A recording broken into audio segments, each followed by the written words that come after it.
as you were sharing all of that, I couldn't help but wonder who did help you understand a bit more about finance and just help you get there. A little bit of that. A lot of that was Wikipedia and me wanting to... Wikipedia. Yeah, Wikipedia. Investorpedia is also another one. Investopedia is an A1 and I source. think one of the things that I realized through that journey is that while a lot of resources that were abstract existed, or that where you ask a specific question of like, what are bonds? What are this?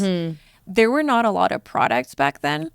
And this is, we're talking about 2013, that actually helped you navigate those questions in the specific case that you are facing. Like, I have this financial goal, or I have this specific thing that I'm trying to accomplish, and I have specific questions. And I think that's one of the areas where I also think a lot about, in FinTech, you're thinking about how do you build those systems that make asking those questions simpler, but also how important it is to think about it. Also, there's a service layer component here of how do you involve humans in a way that they're adding differentiated value to answer questions. Because the reality of things is that financial decisions are very emotional. Sometimes it's not only that you want the facts, but you also want to feel that you're trusting the other party.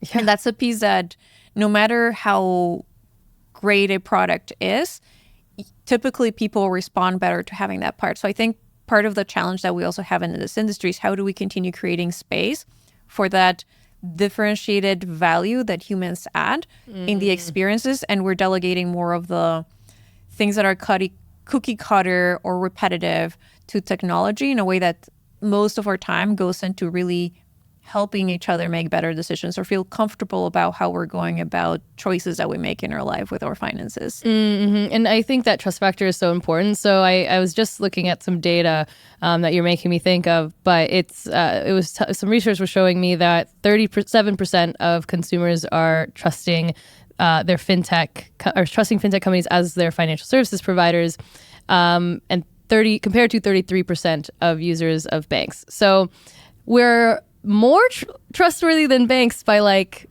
a very small percentage difference.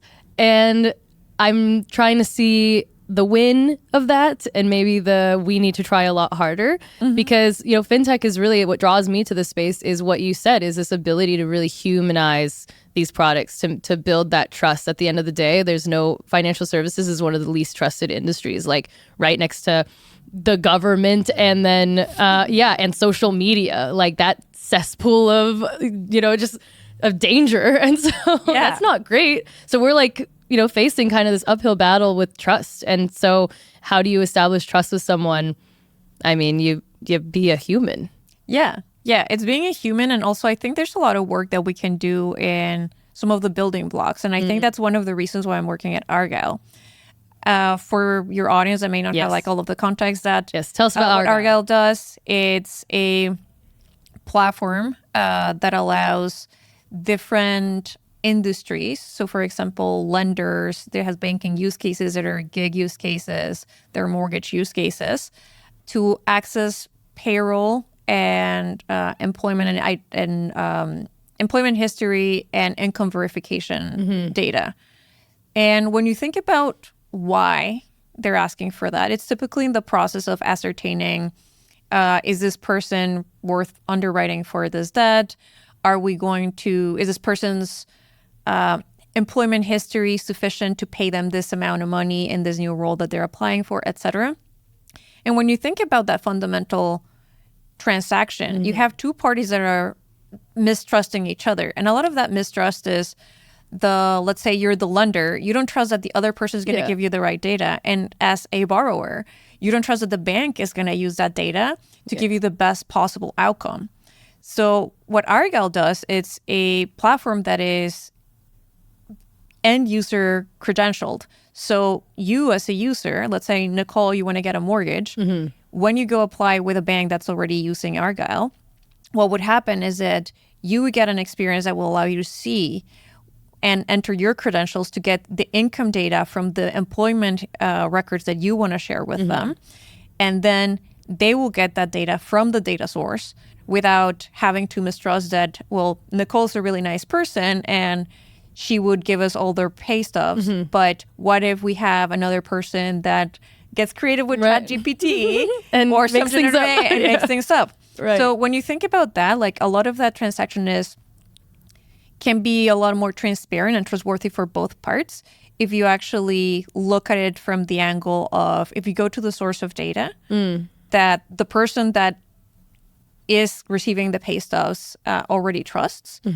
You're cutting time off from their day, from not having to like download everything. Right. You're also making it trustworthy by default. And I'm also giving the consumer visibility to when this data is being retrieved, giving, for example, the control of saying like, I don't want this person to access this data. And one of the things I'm very excited to think about in the future, because we're a very young company, is how do you get feedback from this? Like, for example, if you get turned down from a loan right now, it's like your loan was denied.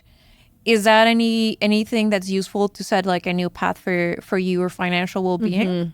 Is the credit score sufficient for you to know how to even act on it or make it into a practical plan for you to improve your situation?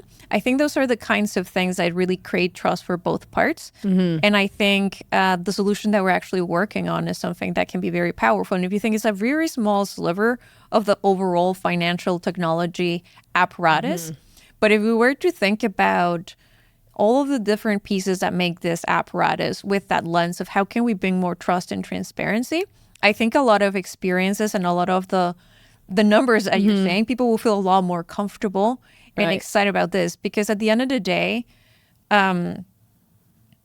money is basically the physical representation of how we've spent our time.